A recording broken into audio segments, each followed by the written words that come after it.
Muy bien, vamos a por la siguiente etapa del seminario. Incluso si alguien me ayuda a cerrar la puerta, pues se lo agradezco. Gracias. La siguiente etapa del seminario nos va a llevar a 3 ponencias de la Universidad de Granada, de la Universidad del País Vasco y del IES, y lo vamos a hacer la primera con la ayuda de José Miguel Rodríguez Pardo del Castillo, una sala llena de discípulos de José Miguel, una persona muy apreciada en Fundación Mapfre y que forma parte del comité científico y ha preparado y ha ayudado a la defensa de la comunicación de Juan Antonio Maldonado Molina, que está con nosotros ya en su atril, de la Universidad de Granada. Te dejo que le presentes al catedrático. Muy bien, gracias Iñaki. Bueno, tengo el placer de presentar al profesor Juan Antonio Maldonado. Vamos a hacer un pequeño resumen de su currículum. José Antonio es catedrático de Derecho del Trabajo y de la Seguridad Social por la Universidad de Granada. En su trayectoria docente e investigadora se ha especializado en la seguridad social, publicando más de 200 trabajos sobre diversas materias en las que destacan las pensiones. Es investigador principal del proyecto de investigación sobre el sistema de protección social ante la incidencia de la disrupción digital, habiendo dirigido en los últimos años otros 2 proyectos de investigación sobre envejecimiento y 4 tesis doctorales. Coordinador, además, del Grupo de Gerontología, Dependencia y Protección de los Mayores de la Universidad de Granada y director del Máster del Derecho de Seguridad Social. La ponencia de Juan Antonio trata sobre, analiza la jubilación demorada como mecanismo ligado a la sostenibilidad del sistema de pensiones que se apoya en el envejecimiento activo. Sin embargo, afirma en su resumen de la ponencia, el número de personas que se acogen a ella continúa siendo muy reducido y en esta ponencia analizará las causas de su escaso seguimiento y estudia si el nuevo modelo implantado con la ley del 2021 de 28 de diciembre puede suponer un cambio de tendencia, en especial tras el premio por jubilación.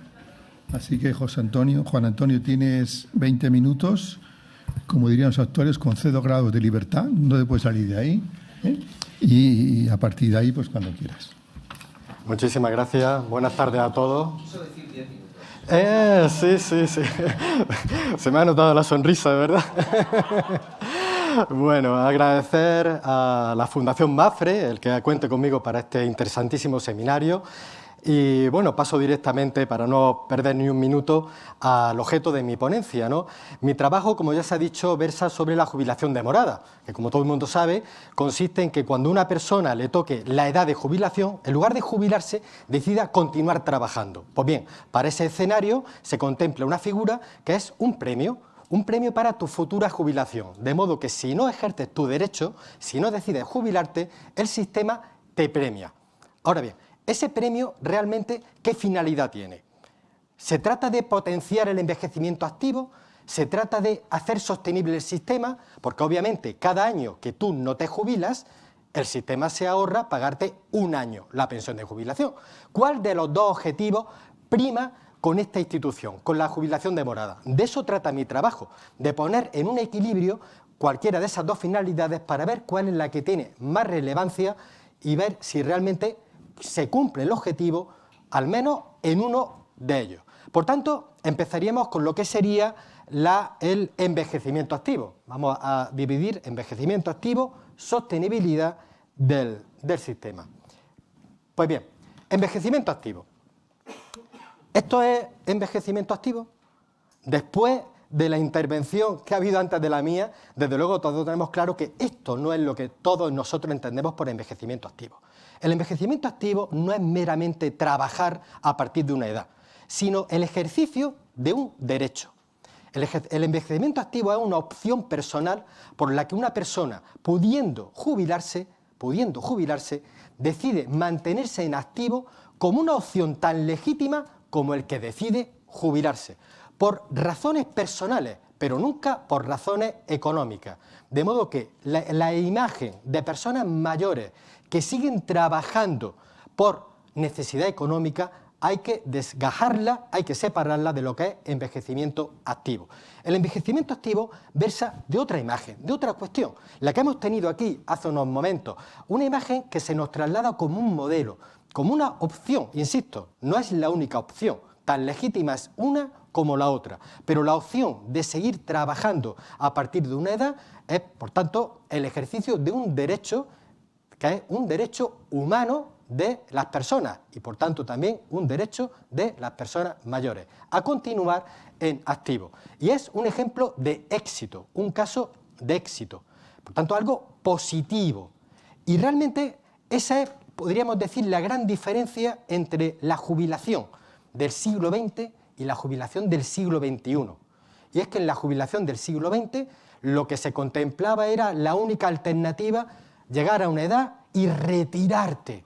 Las prestaciones eran de retiro, retiro obligatorio, jubilación forzosa. Sin embargo, el siglo XXI abre un nuevo escenario que además no sabemos qué límite va a tener si funciona bien lo de las células, porque si funciona bien lo de retrasar el envejecimiento, esto puede tener una dimensión imponderable, ¿no? Pues bien, el imaginario de las pensiones del siglo XXI está repleto de palabras positivas. Por ejemplo, envejecimiento activo, jubilación flexible, flexible suena mejor que rígido, jubilación gradual, jubilación activa. Todos queremos eso. Todos queremos que nuestro tránsito del trabajo al retiro venga acompañado de estas palabras amables, que sea un tránsito agradable. Pero la realidad es que en España este producto no vende, no se vende, no se acoge. ¿Por qué? Eso es lo que voy a tratar de buscar. ¿Cuál es la explicación? Fundamentalmente puede venir por dos cuestiones. Una, que este producto tan bueno, tan positivo, no lo sea tanto. Que realmente el que pocos españoles opten por la jubilación demorada es porque los trabajadores españoles pues ven más allá de lo que ve el legislador. Un poco casi podríamos irnos como símil al traje nuevo del emperador. El traje es precioso, yo no veo ningún traje. Pues lo que ocurre es que los trabajadores españoles, por mucho que les digamos, mira, es precioso que sigas trabajando un año más y te doy un 3%, o con la nueva normativa, un 4%. O sea, que yo esté madrugando todos los días durante un año para que me des un 4%, y si me jubilo, ¿cuánto me sube la pensión en 2022? Un 8,5%. Pues yo creo que no hay que ser matemático financiero ni economista para hacer las cuentas. Es decir, cualquier día. Por tanto, ya tenemos una primera explicación de por qué esto no funciona. Pero también puede haber otro segundo motivo, y es un tema de mentalidad. Y es que los trabajadores españoles, pero yo diría que españoles de cualquier lugar del mundo, su máxima aspiración, lo normal, lo natural es dejar de trabajar. Es decir, el trabajo realmente ha sido un castigo, ha sido una obligación para poder subsistir. Hay personas que no, que el trabajo es su meta de vida, pero realmente, por desgracia, son las menos, ¿no? Son las menos. Y la realidad es que este modelo en nuestro país ha fracasado. En la gráfica de la izquierda, son ilegibles la lectura, lo sé, está el número de personas de más de 65 años que trabajan en cada país de la Unión Europea. ¿Cuál es España? No lo podéis leer, no lo pueden leer, ¿verdad? Yo se lo digo, la más pequeñita. Es el país de la Unión Europea en el que menos personas trabajan a partir de los 65 años. En Alemania, la mitad de los jubilados hacen un mini-job. Eso no tiene nada que ver con la realidad española. ¿Por qué? ¿Porque los españoles no quieren seguir trabajando? No, porque no lo necesitan. Porque con la ley actual, el que retrasa su cese de actividad lo hace por razones económicas, que pueden tener dos extremos. Hay dos perfiles diametralmente distintos. Uno, el que le va a quedar una pensión muy pequeña y se ve abocado a prorrogar su actividad 1 año más, 2 años más, 3 años más. Eso no es jubilación activa. Eso no es envejecimiento activo. Eso es que te ves obligado, no en los términos tan dramáticos de la imagen que veíamos antes, pero sí te ves obligado a trabajar. Y eso le pasa a muchos autónomos. Llega el momento de jubilarse y le dice, le queda a usted una pensión de 1.200 euros. ¿Qué? Dice, trabaja un año más y le sube un 4%. Y dice, venga, haré el esfuerzo. No, ese no es el modelo. Y luego está el otro extremo, que son las personas de renta alta. Personas que ganan más de 3.000 euros al mes y que cuando se van a jubilar, le dan una pensión cuyo máximo es 3.000 brutos, netos 2.400, y esos son los que siguen trabajando hasta los 70, 75, tal. ¿Por qué? Porque si se jubilan, pierden dinero. Por tanto, es lógico que en nuestro país, con estas pensiones, pues ¿quién tiene necesidad de prorrogar, de sumar un año más? ¿De acuerdo? Por tanto, no. El resultado es el que es. Y es que, aunque ha sido muy pesimista, pero también ha sido optimista, la presidenta de la AIREF, porque decía que espera que dentro de unas décadas el 30% de los españoles retrase su jubilación.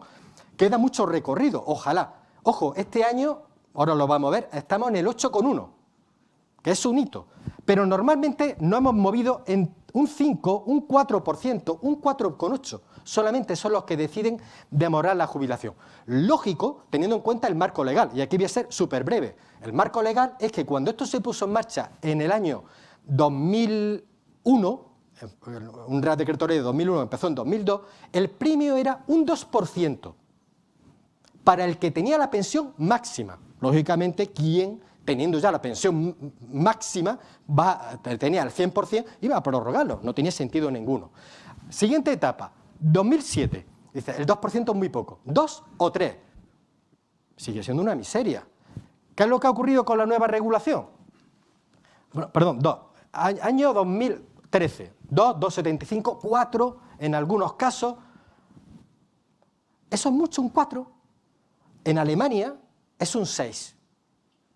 En Alemania por cada año es un 6%. Por tanto, lo del 4, que ahora, con la nueva regulación de la Ley 21/2021 se ha establecido, un 4 sigue siendo una cifra mísera.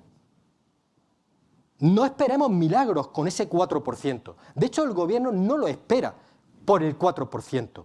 Por lo que espera que se produzca el milagro es por la novedad que ya antes la compañera ha expuesto, que es el premio. La posibilidad de capitalizar un importe a tanto alzado. Ella utilizaba el refrán, más vale pájaro en mano, y es que una necesidad presente se vive más intensamente que una futura, pero sobre todo con esas edades, porque se trata de una persona que todos tenemos dudas de cuánto vamos a vivir, todos quisiéramos que estuviera ya en marcha lo que antes se comentaba, ¿no? El botoncito que te dice, ¿cuántos años te queda usted de vida? Pero la vida te puede dar muchas sorpresas, y en ese momento te dicen, oiga, le doy a usted 12.000, 13.000 euros, que ahora en el año 2023, ahora ya ha pasado, en caso de la pensión máxima, a 13.056. Por cada año que usted sigue le doy 13.000 euros.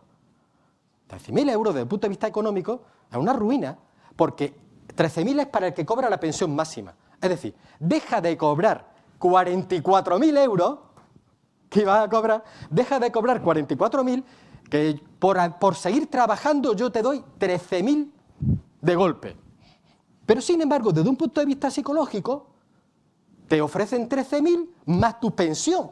¿Y qué necesidad tienes en ese momento? Dices, pues con estos 13.000, claro, si es 13.000, pero si son 5 años, como está ocurriendo en el ámbito de la universidad, pues te dan, como a muchos colegas míos, que ahora se están jubilando, porque los de clases pasivas también se benefician, le dan cerca de 70.000 euros de golpe. Con lo cual, pues, claro, el tema es atractivo, como mínimo, ¿no? Yo me imagino que yo tengo con 70 años y me dan a elegir o subo un 20% mi pensión o me dan 70.000 euros, pues posiblemente diga, con esos 70.000 me compro mi último coche, me doy mi último gran viaje, pero desde luego es para pensárselo, ¿no?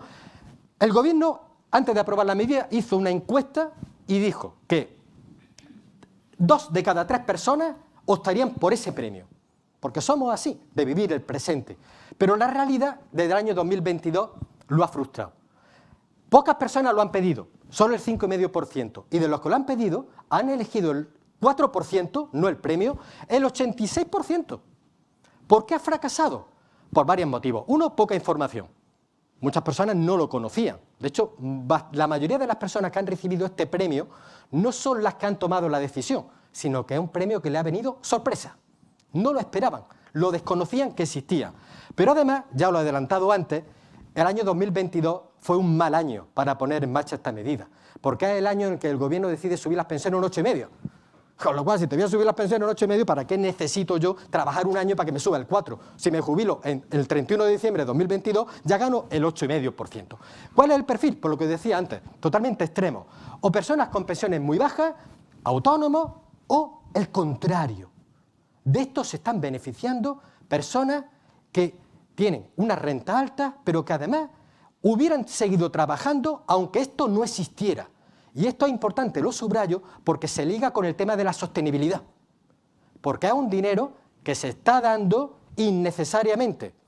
Porque, para no buscar ejemplos muy lejanos, mis colegas de la universidad que se jubilan con 70 años han seguido trabajando hasta los 70, no porque el gobierno le fuera a dar un premio, no, porque su sueldo es mucho mayor, no, tampoco mucho más, es mayor que el de la pensión máxima. Por tanto, no es algo que económicamente no tiene absolutamente ningún sentido. Pero es más, desde un punto de vista jurídico, tengo que demostrar que soy de derecho, porque si no, no está el elemento diferencial, ha habido aquí un error, desde mi punto de vista. Y es que el momento de aplicación de la normativa se ha fijado en la del hecho causante de la pensión. Es decir, cuando tú te jubilas, y tenía que haber habido una regla transitoria que indicara que los beneficios se aplican para la demora que se produce una vez que entra en vigor la ley.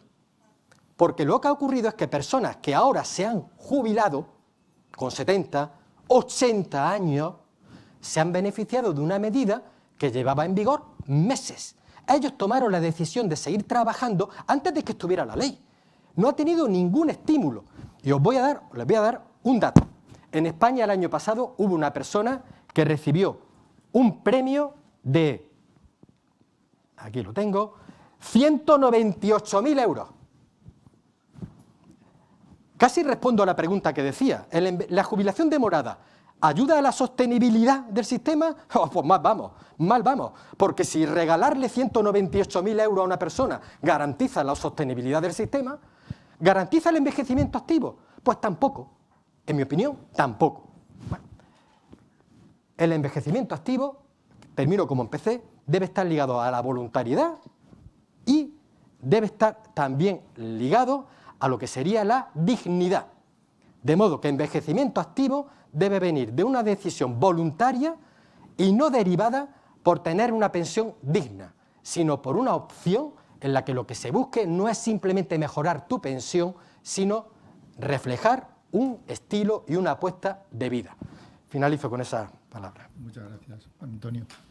Yo tenía una cuestión, pero antes quiero hacer un comentario, porque hay un tema que no se ha estudiado nada en España, nada. Yo lo he intentado, pero no hay fuentes para estudiarlo. En Alemania se ha estudiado algo. Yo animo a Juan que quizá lo podamos estudiar, que es el tema de la economía sumergida en los mayores. Porque hay economía sumergida. Se calcula que más o menos hay miles y miles y miles de jubilados que están cobrando unos 300 euros al mes de economía sumergida para complementar la pensión y llegar al 1080 de la pensión que se considera digna. Y son fundamentalmente son trabajos de hacer recados o ir a trabajo de jardinería o trabajos relacionados con chapuzas y tal, ¿no? Y eso es un tema que no se ha estudiado. Yo no he encontrado literatura para poder investigar y no tiene que ver con los mini-jobs. Los mini-jobs alemanes, algunos están aflorados dentro de la economía, pero hay una economía sumergida muy importante en España de las capas más bajas en términos de rentas de jubilación. Y a efecto de tu ponencia, yo te quería preguntar, en tu opinión, ¿cuál sería la modificación legal que habría que hacer sobre esta ley del 2021 para que fuera efectiva, que fuera atrayente el posponer la jubilación y a su vez fuera compatible con la sostenibilidad del sistema? Yo creo que, tomando un poco las palabras del señor Ortega, que decía antes, las innovaciones realmente exigen una especie de terremoto. En España estamos con un estándar respecto de la compatibilidad trabajo-pensión que debe revisarse por completo. La solución debe venir por hacer totalmente compatible, en mi opinión, el cobro de la pensión con el trabajo que una persona sigue realizando. En nuestro país partimos de la incompatibilidad y la compatibilidad solamente se permite realmente de una manera un poco engañosa, y es: usted reduce parte de su jornada y cobra parte de la pensión. Compatibilidad parcial. Hay que apostar por una compatibilidad total. Usted ya ha lucrado una pensión. Usted tiene ahora 65, 67 años. Va a cobrar su pensión. Ahora, usted decide seguir o no trabajando, pero su pensión la va a seguir obteniendo. No un tema tan extraño. Alemania lo hace así, Austria lo hace así, y más países de la Unión Europea es totalmente compatible. Ahí sí tendríamos un envejecimiento activo, real, porque tú ya teniendo tu pensión, decides seguir trabajando, ¿no?, por cuestiones personales, porque el trabajo te llena, porque te encanta, porque crees que puedes aportar algo, el motivo que sea, pero ya sería una decisión personal. Seguir haciendo pender la decisión de cuál es mi situación económica, de si mi pensión necesito mejorarla o no, dista de lo que sería el envejecimiento activo. Por tanto, la opción que yo planteo es compatibilidad total. Ahora, acompañado de una cuota de solidaridad.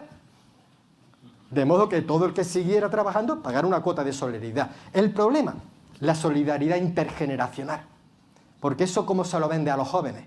¿Cómo le dice a la población juvenil? No, mira, las personas mayores, además de cobrar la pensión, trabajan.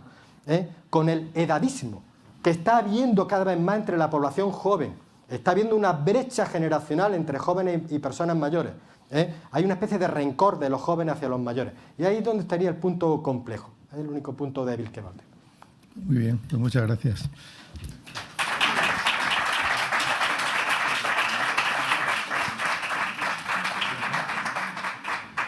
Te quería preguntar, y aprovechando que parece que hay algún retraso en la siguiente ponencia, no, en la última, sobre esto último, ¿no? Porque hemos conocido algunos informes recientes de centros de investigación, de laboratorios, think tanks, FEDEA, hablaba precisamente de este asunto, ¿no?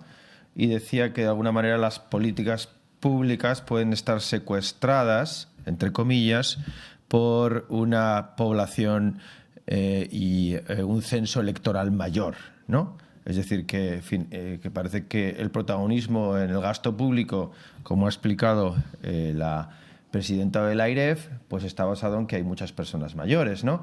Pero además que eso puede estar incentivado porque los gestores de las políticas públicas piensan en las siguientes elecciones y piensan en agradar a una parte importante del electorado.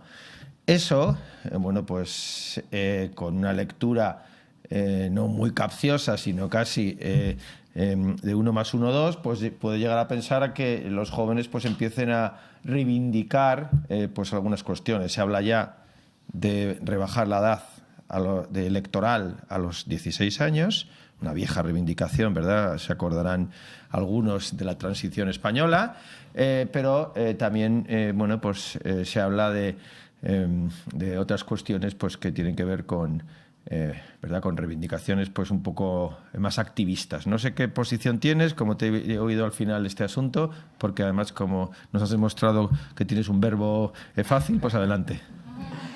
Pues la respuesta es la que yo le transmito a mis estudiantes, porque como profesor universitario, pues normalmente me relaciono con personas de 20 y tantos años y cuando yo les explico derecho de la seguridad social, ellos son muy escépticos, porque lo ven como algo de lo que no se van a beneficiar.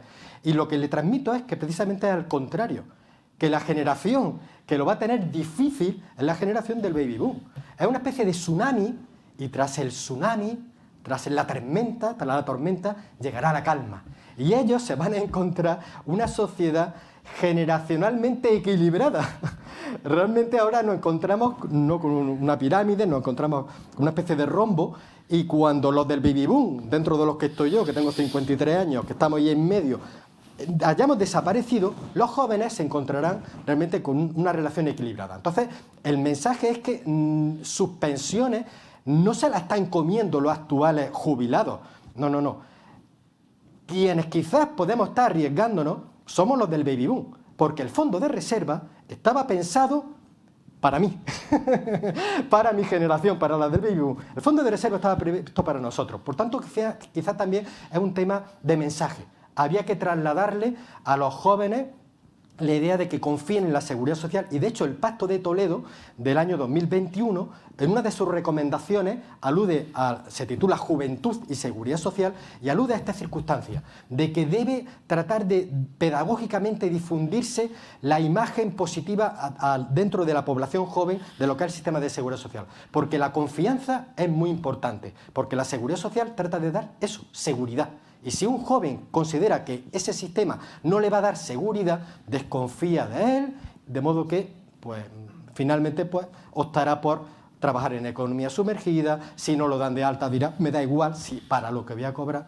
No sé si quizás respondo a la... Sin duda es con ese mensaje de confianza en el sistema que nos hemos dotado que efectivamente pues ha garantizado y garantiza un sueño, ¿no? Y es que un sueño a lo largo de la civilización, que las personas mayores, y ahora hablaremos de dependencia y de cuidados, las personas mayores pudiesen tener ingresos en la vejez. Hay que recordar que a lo largo de la historia, pensemos en los últimos 3.000 o 4.000 años, era sinónimo de pobreza absoluta cumplir una edad en la que no podías trabajar. Entonces, ese sueño, en España nos lo hemos dotado, uno de los mejores países del mundo para envejecer. Sin duda, vamos a transmitir ese mensaje también a las siguientes generaciones. Muchas gracias, profesor.